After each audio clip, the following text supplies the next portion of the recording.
10 klasės mes turime 4 ketvirčius, tai jie vis keičiasi ir per tuos 4 ketvirčius mes pabandome ir dizaino specialybę, skulptūros, tapybos ir grafikos. Anais metais būdavo, kad grįžtu namo 9.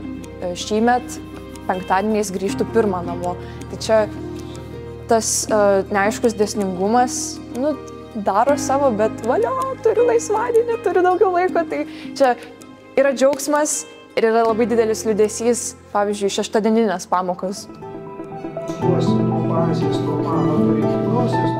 Mokyklos dailės skyrius supažindina su pagrindinė meno rūšim ir toliau atveria, gal jam nurodos, parodo didesnius, reiškia platesnius kelius. Iš karto susidūriau su tuo, kad aš supratau, kad visiškai nežinau, kas konkrečiai tapyboje man yra gražus. Labai džiugu pamatyti tą savo braižą, kuris jau atsispindi visose kūriniuose. Ta prasme, čia mano, čia aš padariau, nes čia aš atsispindžiu.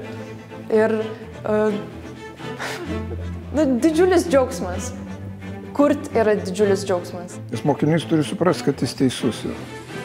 O kaip tą padaryti mokytojai, tai čia mokytojo išminties visi kiti reikalai. Mano gyvenimas yra per trumpas nepabandyti ir tikrai, manau, galima atrasti šioje mokykloje kažkokią savo sritį. Tai čia viskas yra įmanoma, jeigu tik labai nori. Mokykla įsišliejo į mane. Ir netgi žvelgiant į ateitį, įsivaizduoti save kitoj srity ar kitoj profesijoje yra truputėlį sunku, nes čia, kad ir kaip banaliai skamba, čia mano gyvenimas yra.